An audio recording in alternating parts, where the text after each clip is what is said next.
Bismillahirrahmanirrahim. Assalamualaikum warahmatullahi wabarakatuh.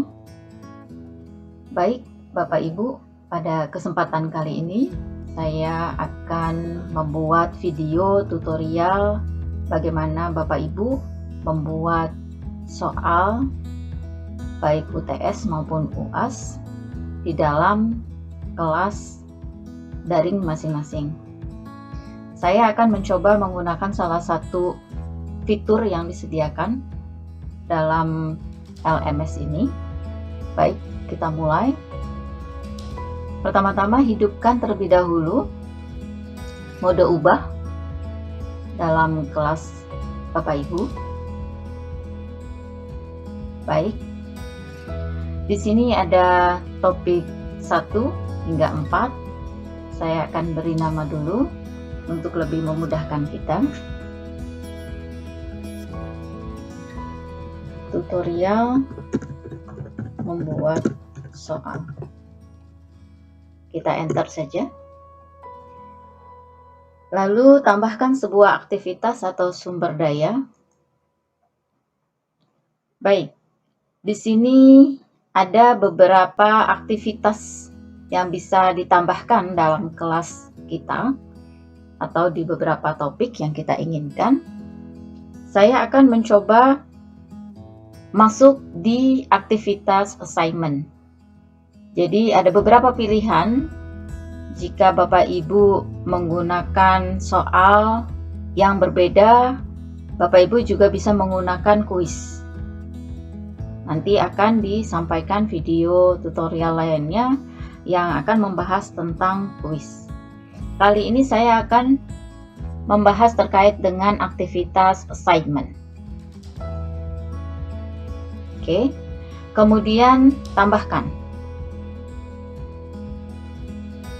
Baik, tampilannya seperti ini.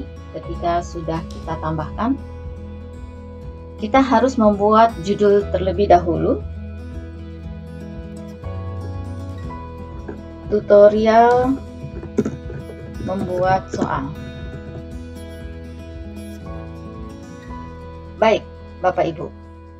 Sama seperti beberapa video tutorial yang lainnya, di sini ada kolom description yang memang harus diisi terkait dengan petunjuk pengisian soal.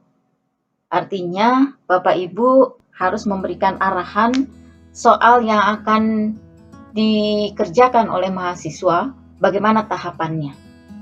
Apakah memang soal itu hasil observasi, katakan seperti itu, atau mereka harus menjawab langsung di ruang kelas ini, atau mereka harus mengirimkan filenya.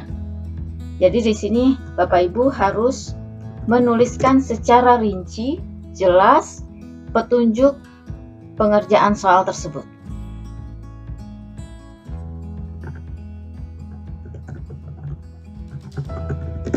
Saya akan memberikan judul ini, petunjuk penyelesaian tugas.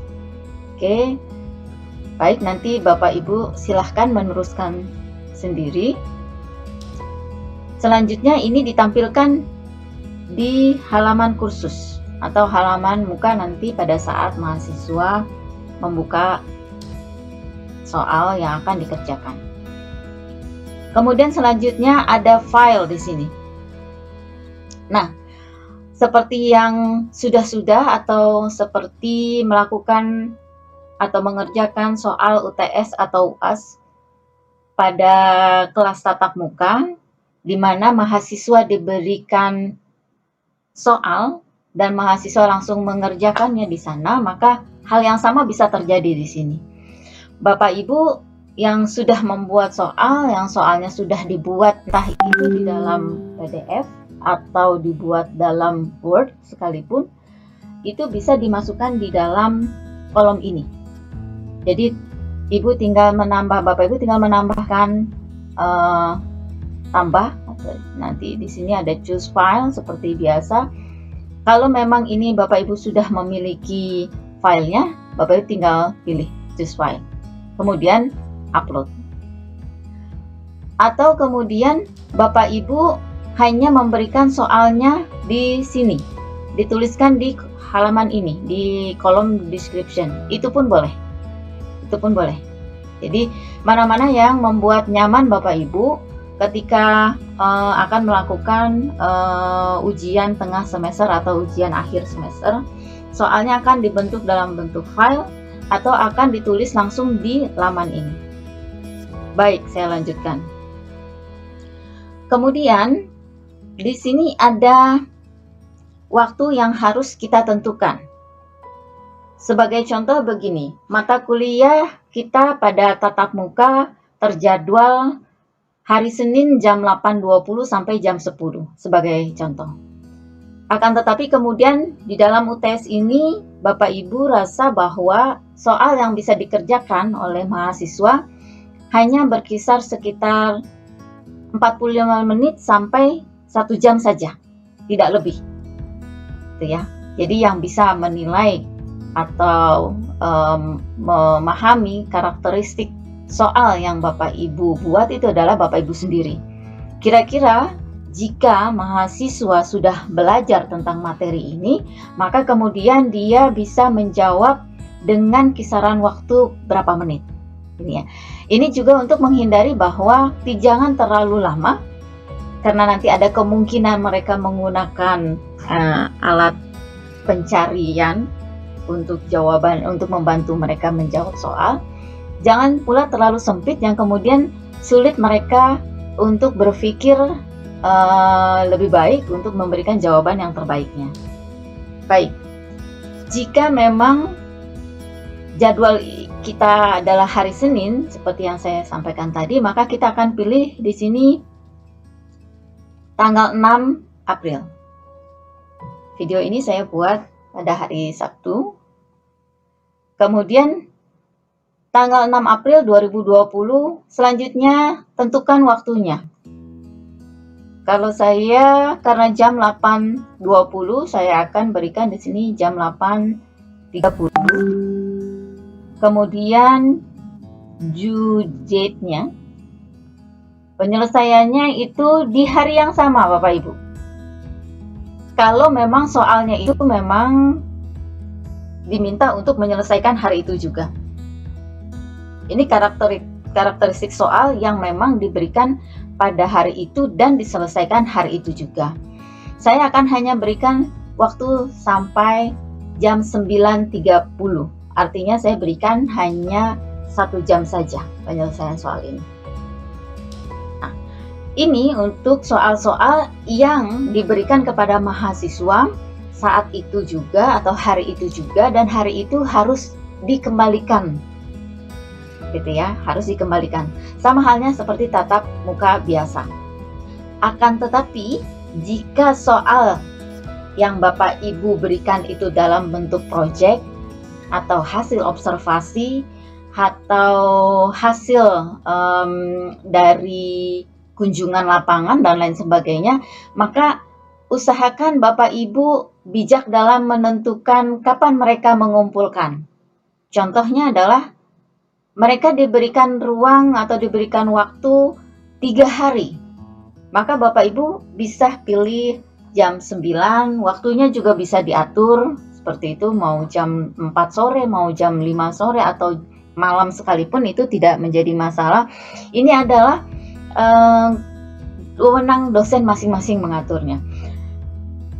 Ketika sudah diberikan proyek untuk diselesaikan oleh mahasiswa, maka Bapak Ibu bisa menentukan kira-kira proyek ini diselesaikan dalam kurun waktu berapa lama, berapa hari kah, seperti itu dengan tugas-tugasnya, karena ini sangat terkait dengan karakteristik tugas tadi. Ya, kalau ini saya menyarankan jika memang mahasiswa diminta untuk membuat makalah, melakukan analisis terhadap tulisan Bapak Ibu atau tulisan dari beberapa jurnal yang lainnya yang terkait dengan tema mata kuliah kita, atau kemudian hasil observasi kunjungan lapangan, maka sebaiknya tidak diberikan dalam hari yang sama. Jadi memberikan waktu kepada mahasiswa untuk menyempurnakan laporannya, seperti itu. Baik, Yang saya contohkan ini adalah soal yang diberikan atau harus dijawab pada hari itu juga. Jadi saya samakan waktunya di hari yang sama, kemudian di jam yang berbeda. Ini pun waktu juga ditentukan oleh dosen. Bapak Ibu silahkan menentukan kira-kira dengan soal yang sedemikian rupa, kemudian jawabannya adalah mungkin membutuhkan waktu 1 jam, 1,5 jam, atau hanya 30 menit saja mungkin gitu. Maka ini menjadi ranahnya dosen masing-masing untuk menentukan. Baik. Nah, selanjutnya yang harus diisi adalah submission types. Submission types ini adalah bagaimana mahasiswa mengirimkan jawabannya, atau jawabannya itu dikirim dalam bentuk apa. Nah, ini kan menjadi pertanyaan, dan ini yang memang kita butuhkan sebagai feedback dari soal yang kita berikan. Di sini ada 2 pilihannya, ada teks daring, ada pengiriman berkas. Jika Bapak Ibu mengirimkan teks daring, saya ambilkan contoh seperti ini. Nah, teks daring ini Bapak Ibu jika menuliskan soal dalam laman atau dalam kolom description ini. Jadi kalau umpamanya Bapak Ibu menuliskan petunjuk penyelesaian tugas, atau petunjuk soal, atau petunjuk pengerjaan soal 1, 2, 3, 4, dan seterusnya, dilanjutkan kemudian dengan soalnya, soal nomor 1, nomor 2, 3, 4, 5, dan seterusnya. Maka kemudian apa yang Bapak Ibu harapkan? Apakah mahasiswa langsung mengisi di laman ini, langsung di kolom ini, atau nanti disediakan di tempat khususnya, atau memang Bapak Ibu berharap mereka mengirimkan filenya, entah itu dalam bentuk PDF, entah itu dalam bentuk Excel, entah itu dalam bentuk Microsoft Word, seperti itu. Itu nanti terserah Bapak Ibu, ya. Jika memang dijawab di laman ini juga secara langsung, maka ini yang dicontreng adalah teks daring. Kemudian ketika di sini teks daring, maka Bapak Ibu harus aktifkan batas katanya, diklik aktifkan. Karena kenapa? Karena jika tidak dibatasi, mahasiswa akan mengirimkan banyak sekali kata di sana, gitu ya.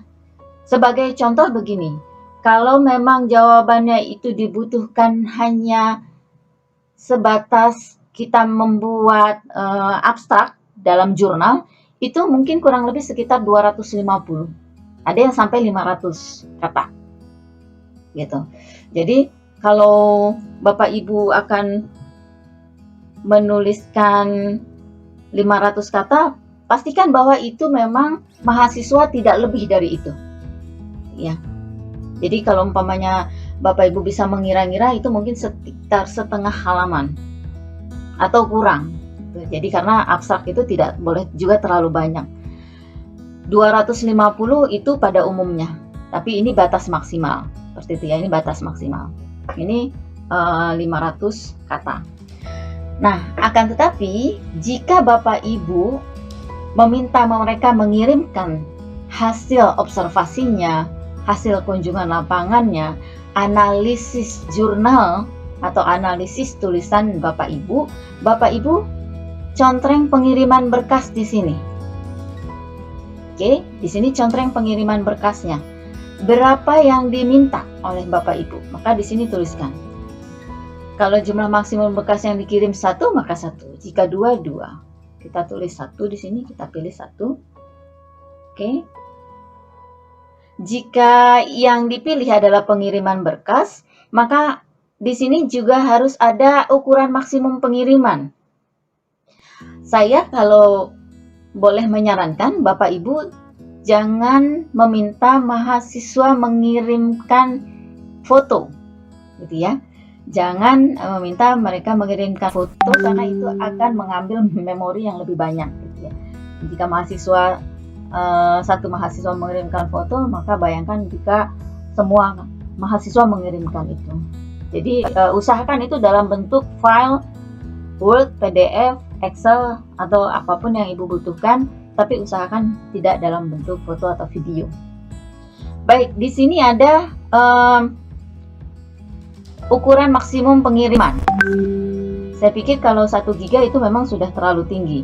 Nah, bagaimana batasannya? Saya sudah mengambilkan salah satu contoh untuk mengukur jika halamannya sekian, kira-kira berapa ya giga atau berapa megabyte atau berapa kilobytes. Oke, saya akan masuk di sini. Ini adalah salah satu contoh file Word. File Word ini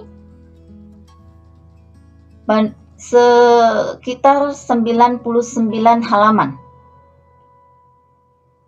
Size-nya atau ukurannya 6,57 megabyte.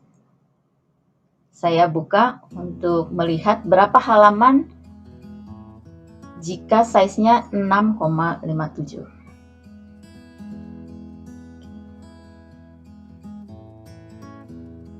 Di sini masih membaca. Ada 99 halaman. Jadi di file Word ini 99 halaman dengan size atau ukuran di sini tertulis 6,57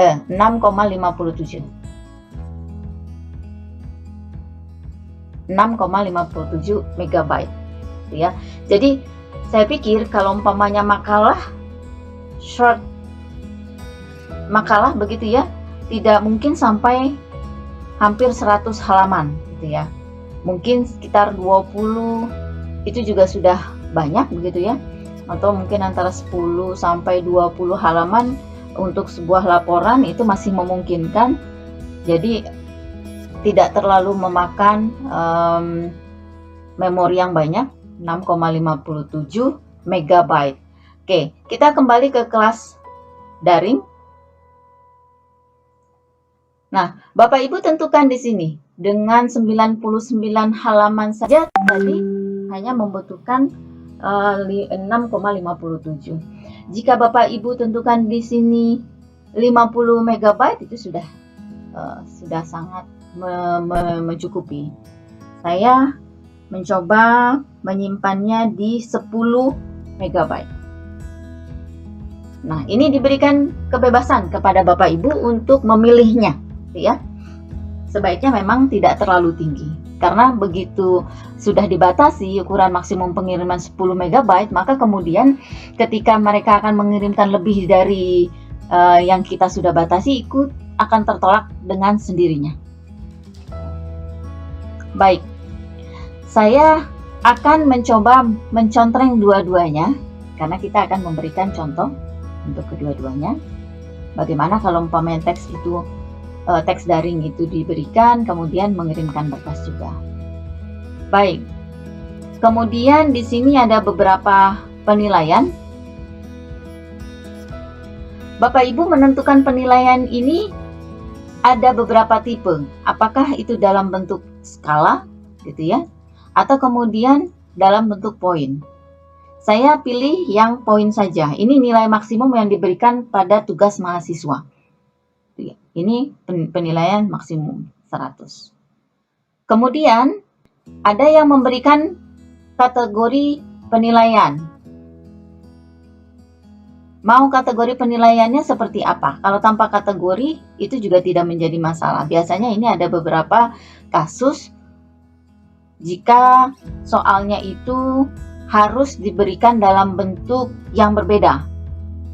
Penugasan seperti itu, kemudian project dan lain sebagainya. Metode penilaiannya, ini Bapak Ibu sudah isi 100, kemudian metode penilaiannya. Apakah akan dibuatkan marking guide atau rubrik atau penilaian langsung sederhana? Saya akan melakukan penilaian langsung sederhana. Nah, nanti saya akan sampaikan bagaimana melakukan penilaian langsungnya. Nilai untuk lulusnya.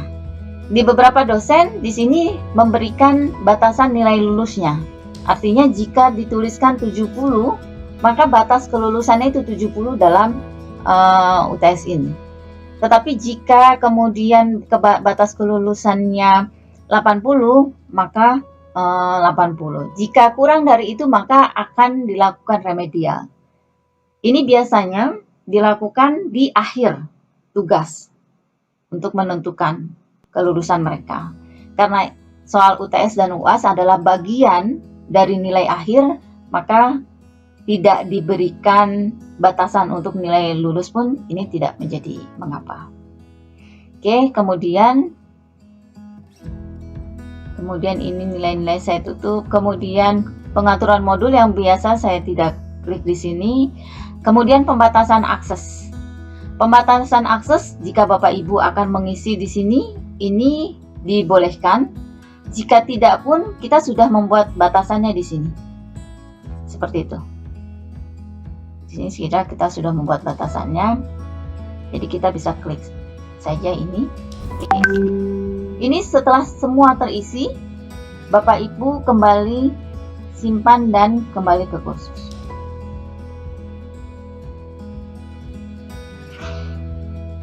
Baik, di sini sudah ada tutorial membuat soal. Jadi jika ini sudah muncul seperti ini, maka kemudian mahasiswa bisa melihat apa yang dia harus lakukan.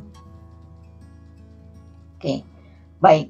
Selanjutnya adalah ini ada 14 partisipan di sini. Kemudian yang harus dinilai belum karena belum masuk penilaiannya. Ini ada keterangan submit, berapa yang sudah menyerahkan tugas.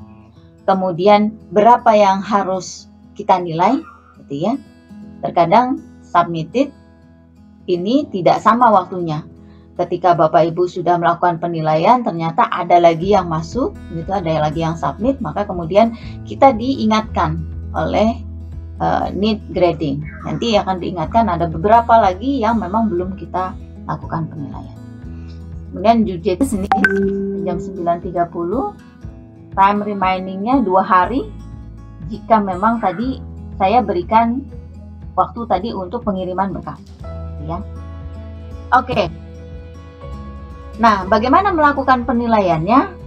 Kita klik di sini, nilai. Nih, nanti akan tampil seperti ini.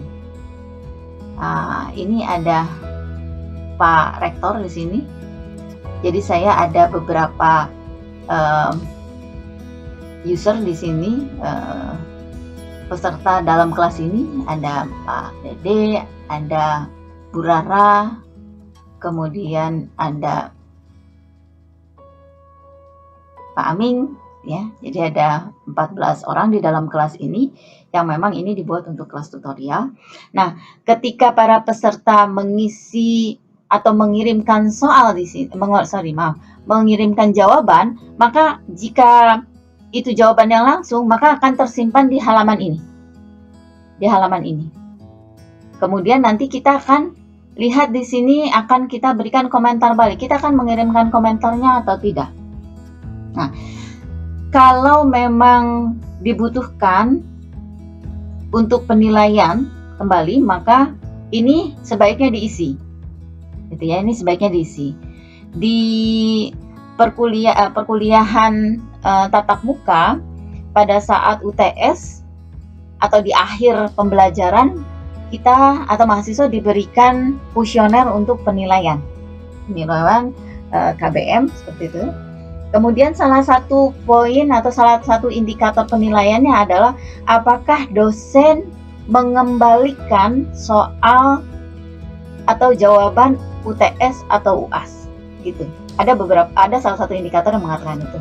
Nah, jika di dalam kelas LMS ini bisa dilakukan penilaiannya atau diganti dengan memberikan komentar umpan balik kepada mahasiswa, gitu ya.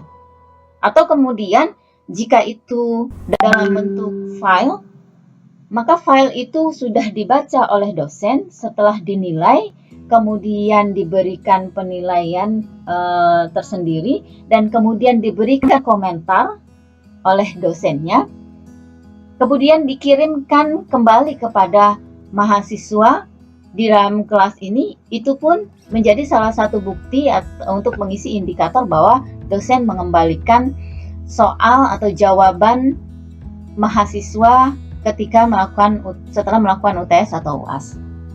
Jadi untuk mengganti indikator yang ada di kuesioner KBM, gitu ya. Jadi Bapak Ibu langsung memberikan nilai 100 atau 70 atau 80 setelah melihat dari apa yang sudah dikirimkan oleh mahasiswa. Oke, begitu. Kemudian jangan lupa simpan perubahan seperti itu. Perubahan disimpan. Oke, jadi tinggal baca di sini, kemudian mengganti user yang lainnya dan seterusnya dan seterusnya. Baik, kemudian kita akan kembali ke kelas kita sebelumnya. Jadi di sini ada kursus, ada assignment. Jadi kita kembali ke kelas kita. Nah, itu tadi salah satu contoh bagaimana membuat soal di dalam LMS yang memang dibutuhkan untuk dosen memberikan soal dalam bentuk jawaban langsung atau kemudian mengirimkan file mahasiswa. Kita klik view all submission untuk mengecek.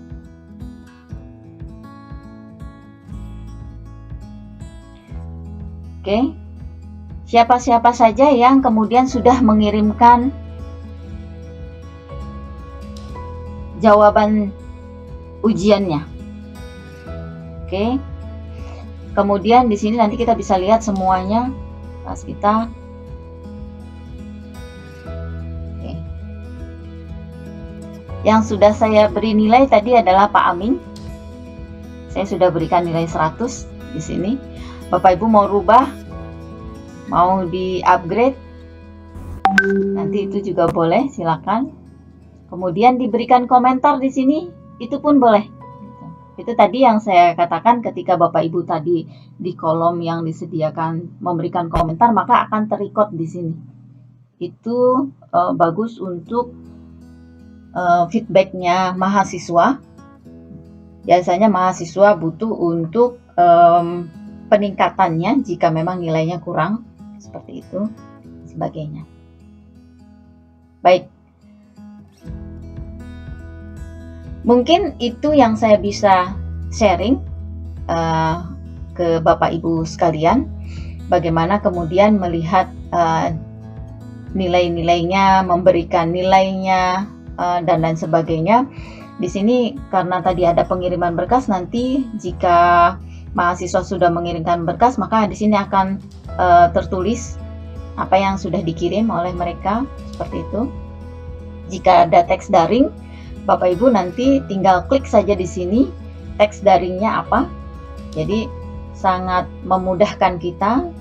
Jika memang Bapak Ibu akan membuat soalnya itu dalam bentuk teks daring, maka kemudian ini lebih memudahkan Bapak Ibu dengan melakukan penilaian seperti yang tadi saya sampaikan. Jadi kalau melakukan penilaian langsung itu jauh lebih mudah. Akan tetapi jika yang diminta oleh mahasiswa adalah hasil observasi, hasil analisis jurnal, maka memang dibutuhkan waktu untuk membuka filenya di tempat yang berbeda. Jadi mahasiswa mengirimkan filenya di LMS ini, kemudian Bapak Ibu harus membuka lagi file itu di tempat yang lain, kemudian melakukan penilaian, kemudian masuk kembali LMS-nya untuk memberikan nilai. Nah, ini maksudnya. Jadi ada dua tempat yang berbeda. Nah, itu kembali menjadi pengaturan dari dosennya masing-masing. Karena karakteristiknya, saya katakan bahwa semua itu menjadi wewenang dosen untuk mengatur mau dibuat seperti apa soalnya. Baik, itu saja saya rasa cukup. Jika Bapak Ibu ada pertanyaan lebih lanjut, silahkan mengajukan via LMS ini juga boleh. Nanti kita coba sharing. Saya akan berikan ruang untuk bisa sharing bagaimana untuk membuat soal-soal yang lainnya. Baik, terima kasih Bapak Ibu. Semoga video tutorial ini memberikan manfaat buat Bapak Ibu semua. Semangat, mudah-mudahan apa yang kita inginkan semuanya berjalan lancar, tidak ada hambatan sekalipun. Terima kasih atas perhatiannya. Assalamualaikum warahmatullahi wabarakatuh.